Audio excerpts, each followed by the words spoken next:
Hello everybody, and welcome to part one of the September garden update. I'm starting this garden update over here at my parents' home, and I have not been showing the gardens over here much this season. That is because rather than doing a lot of active crop growing, there's actually been more focus on improving the beds themselves. So I thought I would take the opportunity today to show you all of the different soil and bed improvement projects that we've got going on over here.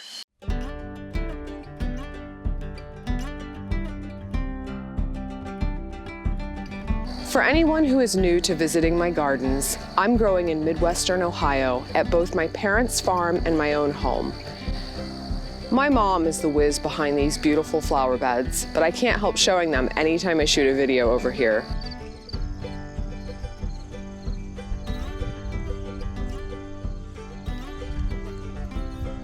We've got 9 smaller beds up front and 2 very large planting areas towards the back of the property, with gardens and grass paths in between covering approximately an acre.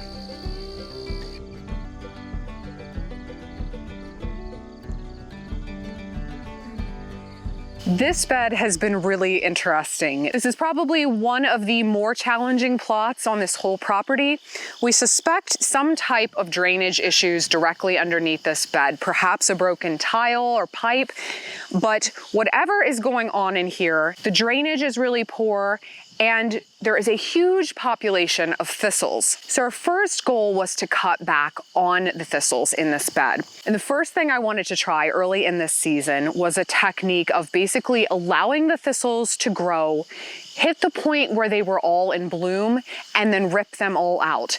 The idea behind this being that if you cut down or pull out thistles at that point in their life cycle, that is when they are most depleted of nutrients in that big deep taproot they have. And so they have the least amount of chance of being able to come back from that. So we let all these thistles grow up, let them go to flower, and then my dad pulled everything out of here pretty much by hand. So after that first batch was pulled out, we mulched heavily with grass clippings and then basically waited. I wanted to see how much of the thistle population would actually survive that and come back. So unfortunately, it was a little more than I had anticipated. We maybe saw a small decrease, but it was nothing significant. We also saw that the thistles were spreading out into the surrounding lawn. So it became apparent to me that while this technique may help eventually, without addressing the underlying issues, these thistles were basically telling us that there is a problem deeper underneath with the soil structure. So we did let them come back one more time,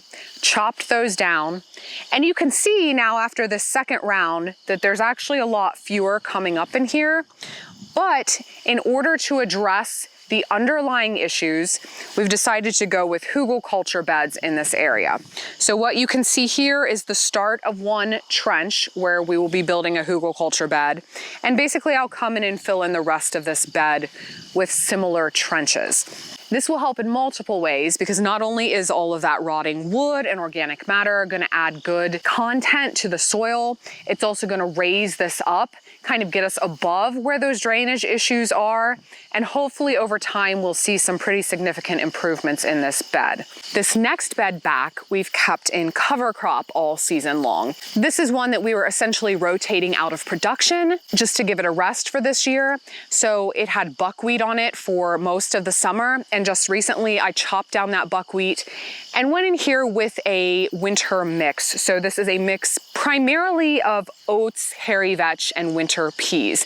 And then by next spring, we'll be able to chop this down and go in with early spring cool season crops. This may not be the prettiest solution, but it is effective. So this big bed behind me, unfortunately, I had in really nice shape for a while. This was a newer bed that we created. I had sweet corn and tomatoes and some winter squash and pumpkins back here 2 seasons ago. And then I had all of my garlic back here over the winter last year, harvesting in July. Unfortunately, I kind of let this get out of control. The weeds took over because I didn't mulch and my cover crop timing was off. And come the beginning of September, it was just clear that I was not going to be able to get on top of this. So we chopped all the cover crop and weeds down and pulled out my handy silage tarps and just covered the whole area. Now I'll keep this silage tarp on here until next spring, maybe even next summer, depending on when I need this bed. And this will do a really effective job of killing back a lot of those weeds. Now it's not 100% foolproof. We have weeds here that have seeds that can live in the soil for up to 25 years. We have creeping weeds that will get their roots underneath this tarp and pop up as soon as it's removed. But it gets rid of, I'd say, at least 75% of them, which gives me enough of a head start that I can kind of work on reclaiming this bed. Now in the neighboring beds, I'm opting for a similar weed control technique. Similar in that I'm smothering the weeds. In this bed, I'm doing so using wood chips. I had cover crop here. I chopped it down and then piled these wood chips directly on top of that residue. We've got a couple inches down already. I'd like to have this 4 to 6 inches deep by late fall.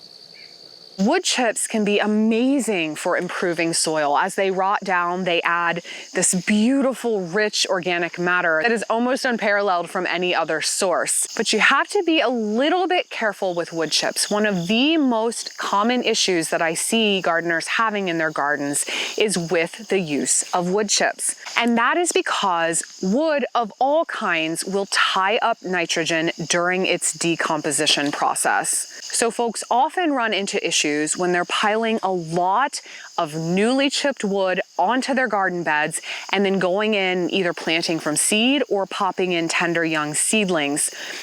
And then especially when they're not giving those plants some supplemental food. So a lot of times you will see seedlings that look weak or yellowish or just really seem to be struggling. That's often a sign that they are just not able to access the nutrients, in particular the nitrogen that they need. It's easy to get around this though. If you have the time to wait, pile your wood chips on, wait at least a season for those to start to rot down before you plant into that area. Alternately, and what I often do in my home gardens, just use wood chips to line your walkways. After a season or two, after that is all rotted down and started to decompose, scrape all that wonderful organic matter up onto your beds at that point. Your plants will thank you for it. And my final smothering tactic is in here. I just harvested the last of the flower corn that I had planted in this bed. And ordinarily, I probably would have gone in here with a cover crop. But as you can imagine, we've got a lot of weeds and plant matter and things that are coming out of these gardens, which, even though they're weeds, it's still green organic matter. So what we've started doing is just piling all of that refuse from the gardens, weeds, plants that are done, rotten fruit, things like that. It's all getting layered and piled in this bed. Now you may wonder, well, if you're dumping a bunch of weeds in that bed, aren't you just contributing weed seeds and things like that to your issues and making things worse? And actually what we've seen here by piling weed plants in areas is that it does a better job smothering out new growth than it does actually contributing to any additional weeds growing in an area. Now, as you can imagine, with all this plant matter in here, this does not rot down quickly. A lot of this will still be here come the spring, but my plan is for this to be next year's potato bed. So when I'm ready to plant, I'll simply get my rake out, scrape all of the remaining plant matter out of the way, and go straight in with my potatoes. Now we do actually have things other than cover crops and weeds growing here this year. As I mentioned, I just finished up one of my flower corn harvest over in the other bed. Here I've got another type of flower corn. This is a high protein flower corn from Dave Christensen's breeding program. And these are ready to come off of here at any point. I usually let my flower corns or dent corns dry up a little bit on the plant prior to harvesting. So that's the only thing I'm waiting for with this plot. As you can see behind me, I've got lima beans growing up this trellis as well. And this was a June 12th planting of Christmas lima, so these should be ready for harvest very, very soon. My cucumbers and melons have come out already.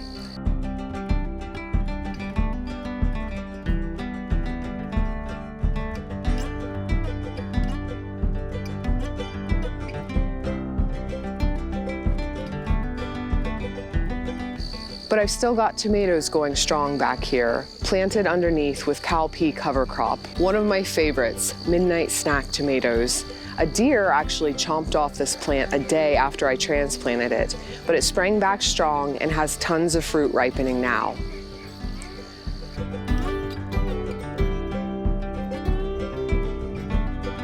A lot of sweet potatoes planted again this year. Fingers crossed that the voles do not do quite the amount of damage that they did last year. I'm hoping to get some nice big tubers for these. So with my sweet potatoes, I will wait until just before or just a day or two after that first freeze in the fall to harvest these, because I want to give them the longest growing season possible. The next bed is a mix of tomatoes, peppers, marigolds, and other annuals, as well as newly planted brassicas.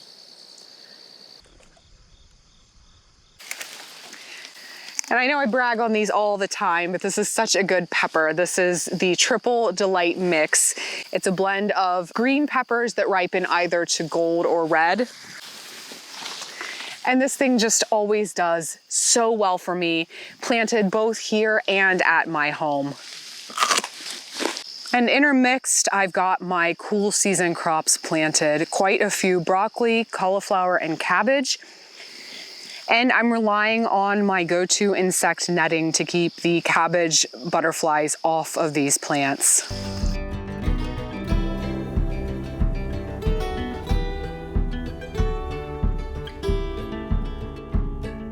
To the east was this spring's onion bed. The harvest was finished towards the end of June.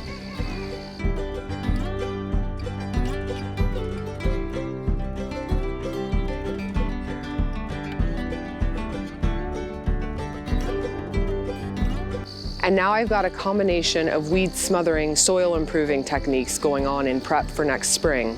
I've got that tarp smothering weeds. I've got some alfalfa hay down in front here to both smother weeds and again, rot away and add some nice organic matter to the soil. And my rows back here, I just chopped down a buckwheat cover crop and went in and seeded this with rye for the fall and winter. And I couldn't bear to pull out this beautiful volunteer amaranth. This has been self-sowing for years and it is always stately and beautiful.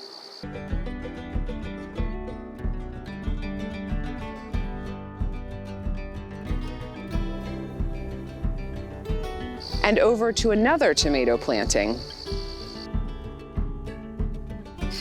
I've got my tomatoes on cattle panels back here, but it has been a rough year for tomatoes.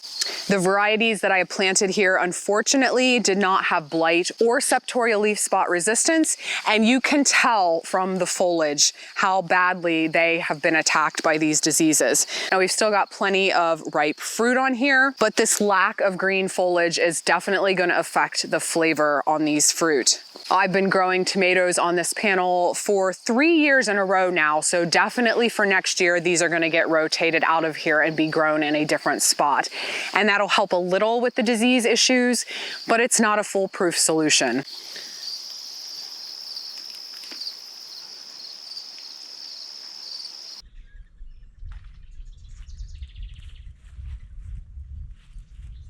In the bed in front of me here, I had all of my cabbages and cauliflower this spring.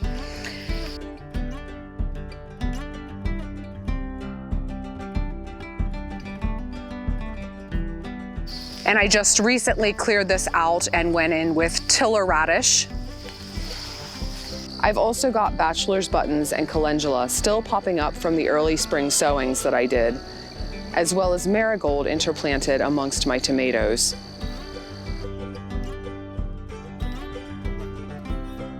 And then in the bed behind me, I've got hairy vetch cover crop planted.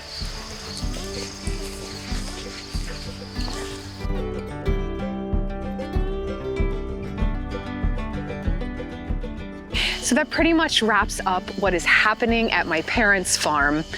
Be sure to stay tuned for part 2 of the September garden update, where I'll show everything that's going on in my home gardens. Thanks for watching, and I'll see you next time.